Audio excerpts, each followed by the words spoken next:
Students welcome to chapter number 9 जिसका नाम है D and F block element. इसमें आज हमारा क्वेश्चन है variation in atomic and ionic sizes of transition element. Transition elements की एटॉमिक और आयनिक साइज में देखने वाला वेरिएशन। ओके,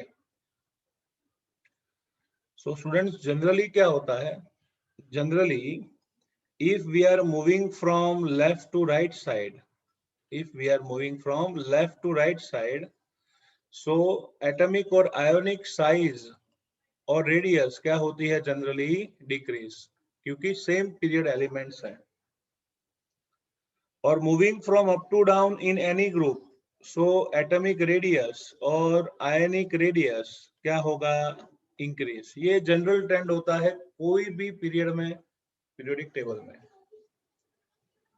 डी और एफ ब्लॉक एलिमेंट्स में प्रॉब्लम ये है कि सेम पीरियड एलिमेंट्स में वॉल्यूम में डिक्रीजमेंट तो होता है, लेकिन कम मात्रा में होता है, इतना ज्यादा डिक्रीजमेंट होगा नहीं। कैसे समझते हैं?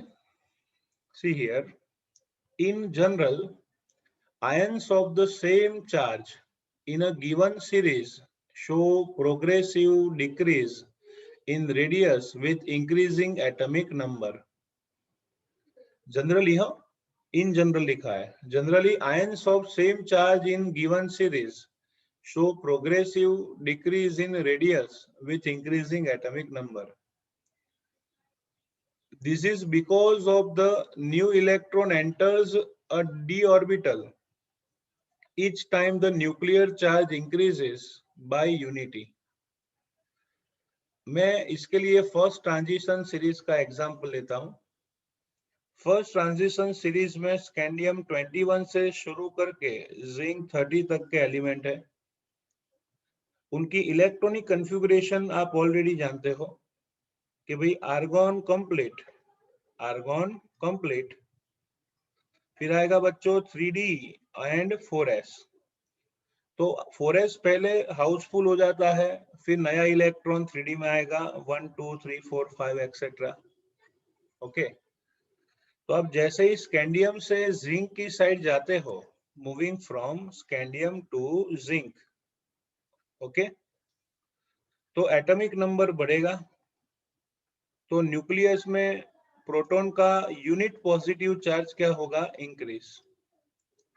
यूनिट पॉजिटिव चार्ज होगा इंक्रीज। तो सपोज मैं यहाँ पे न्यूक्लियस ऐड कर रहा हूँ, ये पहली ऑर्बिट है, ये दूसरी है, ये थर्ड ऑर्बिट और ये फोर्थ ऑर्बिट। मामला ये है कि आर्गॉन कंप्लीट के बाद इलेक्ट्रॉन 4s में तो आ गया, दोनों आ गए, लेकिन 3d की 5 टाइप्स होती है, 1 2 3 4 5। So moving from scandium to zinc, एक साइड न्यूक्लियस का पॉजिटिव चार्ज यूनिटी से इंक्रीज होता जाता है, दूसरी साइड नए इलेक्ट्रॉन एंटर होते जाएंगे। प्रॉब्लम ये है कि नया इलेक्ट्रॉन बाहर वाली 4s ऑर्बिटल में नहीं जाएगा, but it will enter into inner 3d orbital. Okay, तो 4s ऑर्बिटल की जगह पे इलेक्ट्रॉन 3d ऑर्बिटल में जाता है, और इसी वजह से बाहर की जगह इलेक्ट्रॉन अंदर ऐड हुआ। अच्छा, अंदर ऐड हुआ तो आप समझ सकते हो डिस्टेंस कैसा होगा इलेक्ट्रॉन का, लेस, तो अट्रैक्शन क्या होगा, इंक्रीज। इतना ही नहीं बच्चों, आपको पता है कि शील्डिंग इफेक्ट, शील्डिंग इफेक्ट जो आप 11th में पढ़े, शील्डिंग इफेक्ट जो है वो s ऑर्बिटल की मैक्सिमम होती है, उससे कम p ऑर्बिटल, उससे कम d ऑर्बिटल और सबसे कम f ऑर्बिटल। तो बच्चों d ऑर्बिटल में इलेक्ट्रॉन इलेक्ट्रॉन रिपल्शन, जिसको हम शील्डिंग इफेक्ट कहते हैं, वो कम होती है, आप देख सकते हो पोजीशन। इस वजह से अट्रैक्शन फोर्स 4s के इलेक्ट्रॉन का न्यूक्लियस से क्या होगा, increase, and that's why ionic size gradually decreases moving from left to right side. बराबर, तो इतना आप समझ गए हो। तो इन टेक्स्ट बुक के वर्ड्स को समझ पाओगे। This is because the new electron enters a d orbital. Each time the nuclear charge increases by unity. It may be recalled that the shielding effect of a d electron is not that effective. Shielding effect का मतलब क्या है आपको मैं याद करा दूं। Suppose student ये कोई न्यूक्लियस है और ये आउटर मोस्ट इलेक्ट्रॉन है, बराबर।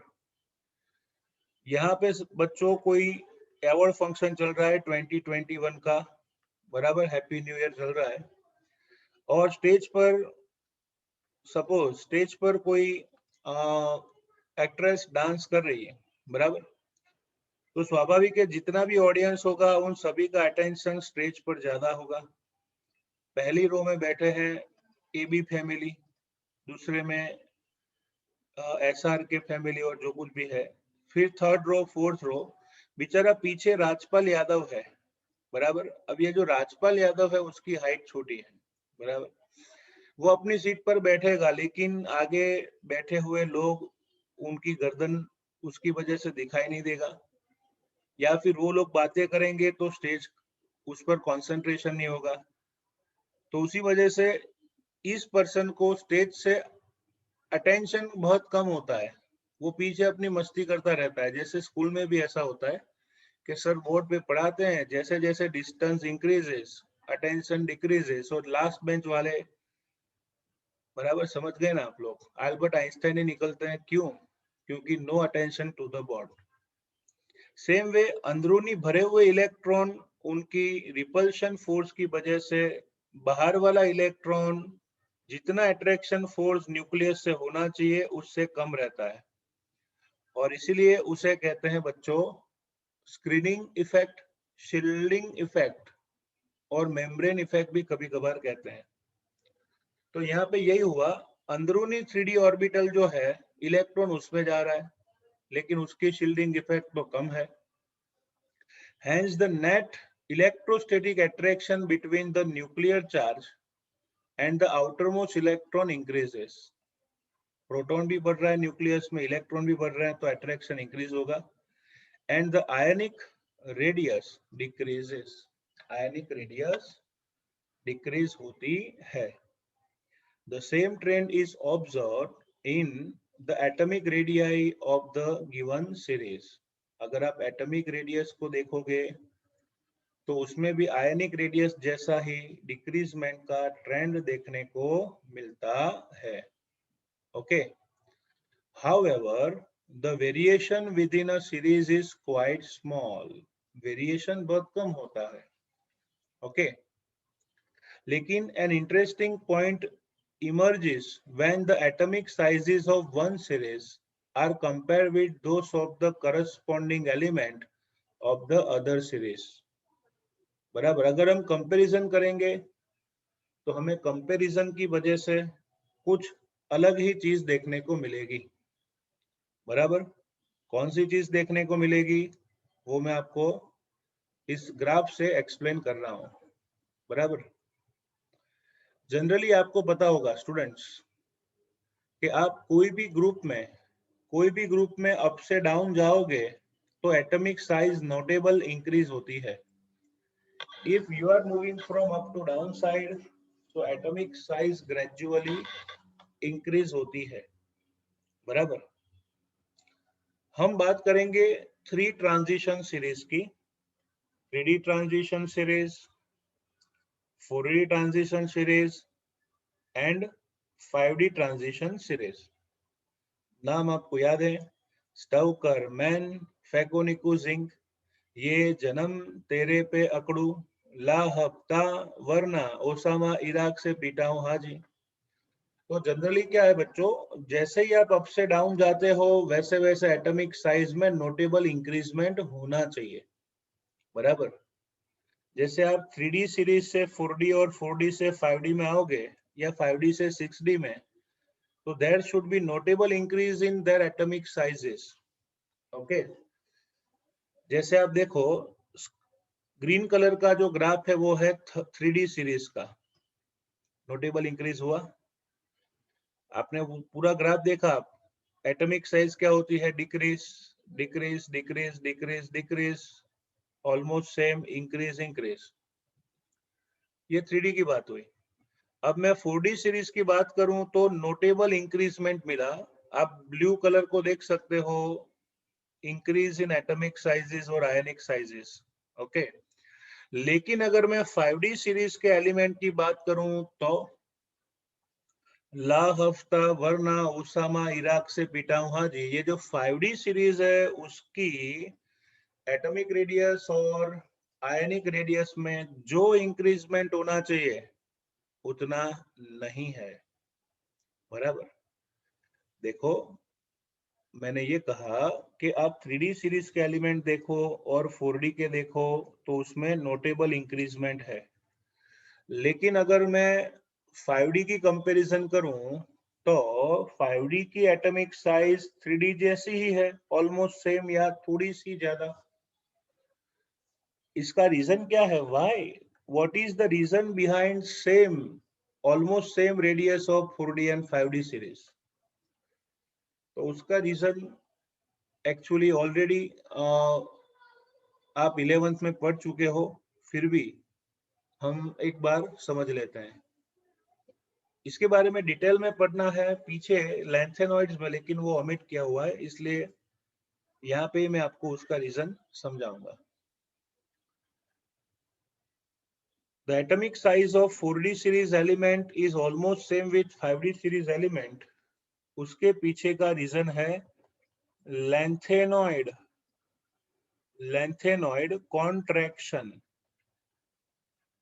लैंथेनॉइड कॉन्ट्रैक्शन है क्या, उसकी मैं बात करूं तो स्टूडेंट्स, लैंथेनॉइड कॉन्ट्रैक्शन का मतलब कुछ ऐसा है। लैंथेनॉइड सीरीज के एलिमेंट में यहाँ पे सिर्फ नॉलेज के लिए लिख रहा हूं, लेसिप्रीनिप्रोज,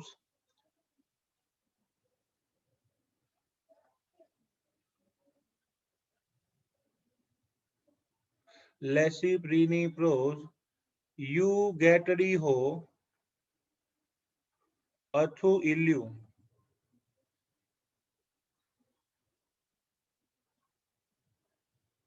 बराबर, ये लैंथेनॉइड सीरीज के एलिमेंट्स हैं, लैंथेनॉइड के एलिमेंट। अब ये जो लैंथेनॉइड सीरीज के एलिमेंट थे ना, उन एलिमेंट में इलेक्ट्रॉनिक कन्फिगुरेशन के बारे में सोचें तो उसमें ऐसा होता है, पहले आती है फर्स्ट ऑर्बिट, फिर second orbit, third orbit, fourth orbit, fifth orbit, sixth orbit. Lanthanoid की इलेक्ट्रॉनिक कन्फिगुरेशन कुछ ऐसी होती है, इसको लिखेंगे xenon complete 4f 1 to 14 5d1 6s2। ये लैंथेनॉइड सीरीज की जनरल कन्फिगुरेशन है। तो अगर मैं सीरियम 58 से लेके लुटेशियम 71 तक के एलिमेंट में जाऊं तो सीरियम 58 से लेकर लुटेशियम 71 तक के एलिमेंट्स में जाऊं तो पहले 6s के 2 इलेक्ट्रॉन भरे जाएंगे, फिर 5D जिसकी 5 टाइप्स होती है उसमें 1 इलेक्ट्रॉन आएगा, और कंटिन्यूअसली 4f ऑर्बिटल भरी जाएगी। कौन सी ऑर्बिटल भरी जाएगी, 4f। तो जैसे सीरियम है तो लिखेंगे 4f1, फिर आगे जाएं तो प्रीसियोडियम में 4f2 4f3 4f4 4f5 4f6 4f7। तो बच्चों, होता क्या है, लैंथेनम में हम 58 से लेके 71 तक जाए ना तो प्रोटॉन का पॉजिटिव चार्ज तो रेगुलरली बढ़ेगा, लेकिन नया एंटर होने वाला इलेक्ट्रॉन बाहर वाली 6s में नहीं, उसके अंदर वाली 5D में नहीं, लेकिन सबसे अंदर वाली 4f में जाता है। तो इलेक्ट्रॉन जा रहा है दूर नहीं, नजदीक जा रहा है, और इलेक्ट्रॉन जितना नजदीक ऐड होगा उतना अट्रैक्शन फोर्स क्या होगा, इंक्रीज। और अट्रैक्शन फोर्स इंक्रीज होगा तो ऑर्बिटल्स क्या हो जाएगी, श्रिंक होगी। और इसलिए लैंथेनॉइड सीरीज की मैं बात करूं तो moving from left to right side size कम होती जाती है, और इसलिए ऐसे कॉन्ट्रैक्शन को कहते हैं लैंथेनॉइड कॉन्ट्रैक्शन। बराबर, क्या कहते हैं, लेंथेनॉइड कॉन्ट्रैक्शन। तो आप समझ सकते हो लेंथेनॉइड कॉन्ट्रैक्शन का मतलब क्या है। 58 से लेके 71 तक के जो एलिमेंट्स हैं उनमें ग्रेजुअली वॉल्यूम डिक्रीज होता जाता है, जिसे लेंथेनॉइड कॉन्ट्रैक्शन कहते हैं। बराबर, ओके। चलो मान लेते हैं इतना आपको समझ में आ गया। मैं तो मान ही लेता हूं क्योंकि I know you already know. अब देखो लेंथेनॉइड कॉन्ट्रैक्शन कहाँ हुआ, एटॉमिक नंबर 58 से लेके 71 के बीच में। अब यहां से बात शुरू होती है, कैसे, देखो लेंथेनम यहाँ पे है, उसका एटॉमिक नंबर कितना है, 57। फिर हफनियम है ना, वो 71 के पीछे आता है, मतलब 72। तो अगर आप देखोगे तो लेंथेनम 57 और हफनियम 72, इन दोनों के बीच में 14 एलिमेंट्स आते हैं 58 से लुटेशियम। लेकिन इस रेंज में लेंथेनाइड कॉन्ट्रैक्शन हुआ। इस वजह से अगर आप ग्राफ को देखोगे, if you will see the graph, तो पता चलेगा कि यहाँ देखो लेंथेनम फिर सीधा डिक्रीज होके हफनियम यहाँ पे आ गया। कहाँ पे आ गया, यहाँ पे। क्यों, क्योंकि इन दोनों के बीच में जो 14 एलिमेंट्स थे उसमें कॉन्ट्रैक्शन हुआ। तो हफनियम का ग्राफ एक्चुअली ऐसा होना चाहिए बच्चों, कैसा होना चाहिए, ऐसा। This is third transition series या फिर 5D सीरीज, ऐसे होनी चाहिए। लेकिन नीचे क्यों आ गई, क्यों, क्योंकि लेंथेनाइड सीरीज में वॉल्यूम डिक्रीजमेंट हुआ, जिसे लेंथेनाइड कॉन्ट्रैक्शन कहते हैं। और उसी वजह से साइज में निग्लिजिबल चेंज देखने को मिलेगा दोनों में। बराबर, तो ये है लेंथेनाइड कॉन्ट्रैक्शन, जो आपको पढ़ाया नहीं जाएगा because not in the syllabus. तो इसलिए आप ग्राफ को समझ गए, ऐसा मान के आगे बढ़ता हूं। The curve in figure 8.3 show an increase from first 3D transition series to second 4D transition series of element, but the radii of the third series are virtually the same as those of the corresponding members of the second series. Third series की radius second series जैसी ही देखने को मिलती है। This phenomena is associated with the intervention of the 4f orbital, which must be filled before 5D series of element begin. मतलब मैंने आपको समझाया कि 5D सीरीज भरना स्टार्ट हो और कंप्लीट हो उससे पहले लेंथेनाइड कॉन्ट्रैक्शन के लिए 4f भरी जाती है। 5D भरना स्टार्ट हो उससे पहले 4f भरना स्टार्ट हो जाती है ना, 58 से लेके 71 तक। बराबर, okay. The filling of 4f before 5D orbital results in a regular decrease in atomic radii called lanthanoid contraction, which essentially compensates for the expected increase in atomic size with increase in atomic number. Atomic number के साथ साथ atomic size increase क्यों नहीं होती है, उसके लिए responsible है। The net result of the lanthanoid contraction is that the second and third D series exhibit almost similar radius. Second और third series almost same radius की होती है। कैसे, आप देख सकते हो जिरकोनियम के नीचे है हफनियम, तो एटॉमिक रेडियाई इंक्रीज होनी चाहिए, लेकिन दोनों की ऑलमोस्ट सेम है, 150, 160, 159। आप सोचो तो सही, सेकंड सीरीज के जिरकोनियम की रेडियस हफनियम से भी ज्यादा है। बराबर, and have very similar physical and chemical properties, much more than expected on the basis of usual familiar relationship. तो जितनी हमें एक्सपेक्टेशन थी कि फिजिकल केमिकल प्रॉपर्टीज सेम होगी, उससे भी ज्यादा सिमिलरिटी इन एलिमेंट्स में पाई जाती है। ओके, तो उसका रीजन ग्राफ में आपने देखा, लेंथेनॉइड कॉन्ट्रैक्शन है। Okay,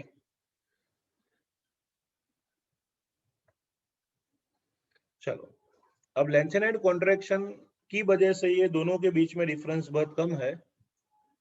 The factor responsible for the lengthenoid contraction is somewhat similar to the observed in ordinary transition series, and it is attributed to a similar cause. हमने आगे भी कहा, जैसे ट्रांजिशन सीरीज में अभी अभी कहा ना कि ट्रांजिशन सीरीज में, इस ट्रांजिशन सीरीज में ऐसे लिखते हैं n-1d ns1 और 2। तो ट्रांजिशन सीरीज में जैसे नया इलेक्ट्रॉन अंदर वाली डी ऑर्बिटल में जाता है, वैसे लेंथेनाइड सीरीज में नया इलेक्ट्रॉन अंदर वाली 4f ऑर्बिटल में जाएगा। अंदर वाली n-1d की जगह पे अंदर वाली 4f ऑर्बिटल में जाता है। Okay, clear? अब अंदर वाली 4f ऑर्बिटल में इलेक्ट्रॉन जाता है और उसी वजह से कॉन्ट्रैक्शन होगा, क्योंकि आपको बता दूं, s ऑर्बिटल की शील्डिंग इफेक्ट से कम होती है p की, उससे कम d की, सबसे कम f की शील्डिंग इफेक्ट होगी। इसलिए लिखा है the factor responsible for lengthenoid contraction is somewhat similar to that observed in an ordinary transition series and is attributed to similar cause. The imperfect shielding of one electron by another in the same set of orbitals. However, the shielding of one 4f electron by another is less than that of one d electron by another. तो dd shielding effect उसकी comparison में FF shielding effect week है। Nuclear charge increase होता जाता है, तो regularly centre में charge बढ़ता आप सोचिए, वो लोग ये कह रहे हैं कि न्यूक्लियस में चार्ज बढ़ता जाता है और एफ ऑर्बिटल जो है उसकी 4f में शील्डिंग इफेक्ट कम है। शील्डिंग इफेक्ट कम होगी तो बाहर वाली 6th ऑर्बिट के इलेक्ट्रॉन इजीली अट्रैक्ट होंगे और उसी वजह से attraction increases and atomic size decreases, and that's why this is known as, क्या कहते हैं उसको, lengthenoid contraction. The decrease in metallic radius coupled with increase in atomic mass, देखो एक सीधी सी बात है कि आप लेफ्ट से राइट साइड जाते हो वैसे वैसे साइज कम हो रही है ना, ठीक है? तो डेंसिटी का फॉर्मूला है mass by volume. Atomic number बढ़ेगा लेफ्ट टू राइट जाने से, एटॉमिक नंबर बढ़ेगा तो मोलिकुलर या एटॉमिक मास क्या होगा, इंक्रीज। तो लेफ्ट से राइट साइड जाते हो वैसे वैसे मास इंक्रीज होता जाता है, एटॉमिक मास क्या होता है, इंक्रीज, और वॉल्यूम डिक्रीज होता जाता है। तो सीधी बात है डेंसिटी ओवरऑल क्या होगी, इंक्रीज, बराबर ना? न्यूमरेटर बढ़ेगा डिनोमिनेटर कम होगा तो रेशियो इंक्रीज होने वाला है ना। So decrease in metallic radius, okay, coupled with increase in atomic mass results in general increase in density of the element, okay। और इसी वजह से टिटेनियम से लेके कॉपर तक जाएं, टिटेनियम से कॉपर तक, तो डेंसिटी ग्रेजुअली इंक्रीज होती है, density increases gradually, okay। So this is called trend in atomic radius and ionic radius, okay। In next lecture we will continue with ionization enthalpies, लेकिन आज का टॉपिक इतना important है कि अगर आप ध्यान से नहीं समझोगे तो समझ में नहीं आएगा। मैक्सिमम 8 to 9 थियरीज इस चैप्टर में आपके सिलेबस में है, तो अच्छी तरह से तैयार कर लें। एक बार रिवाइंड करवा दूं। Variation in atomic and ionic sizes of transition metal. आप कोई भी इन जनरल आप कोई भी पीरियड में लेफ्ट टू राइट जाओगे तो एटॉमिक साइज डिक्रीज होगी। सेम वे यहाँ भी ऐसा ही होता है। आप जैसे कोई भी ट्रांजिशन सीरीज में लेफ्ट टू राइट साइड जाओगे तो न्यूक्लियस का पॉजिटिव चार्ज बढ़ेगा, बाहर इलेक्ट्रॉन जो है उस इलेक्ट्रॉन के नंबर भी बढ़ते हैं, लेकिन नया एंटर होने वाला इलेक्ट्रॉन अंदरूनी 3D ऑर्बिटल में एंटर होता है। Okay, and that's why electron enters in near position. Second thing, D electron उसमें रिपल्शन कम है, इसलिए शिल्डिंग इफेक्ट कम होगी। शिल्डिंग इफेक्ट कम होगी तो अट्रैक्शन बढ़ेगा, तो साइज क्या होगी? डिक्रीज। पहले ये समझाओ। सेकंड पॉइंट ग्राफिकल मेथड से जाना है। Okay, moving from up to down in any group atomic size notable increases. लेकिन अगर मैं 3D 4D and 5D series की बात करूं तो एटॉमिक साइज में रेगुलर इंक्रीजमेंट होना चाहिए। तो 3D to 4D सीरीज में होता है, लेकिन 4D to 5D में नहीं होता। Why? Because of lanthanide contraction. Okay, lanthanide contraction क्या है उसकी हमने डिटेल में बात की। याद रखना, 4s इलेक्ट्रॉन की स्क्रीनिंग इफेक्ट जो है वो 3D इलेक्ट्रॉन की स्क्रीनिंग इफेक्ट से कम होती है, इसलिए लेंथेनाइड एलिमेंट की साइज कंटिन्यूअसली डिक्रीज हो उसे कहते हैं लेंथेनाइड कॉन्ट्रैक्शन। इस वजह से एटॉमिक साइजेस ऑलमोस्ट दोनों सीरीज की सेम देखने को मिलेगी। ओके।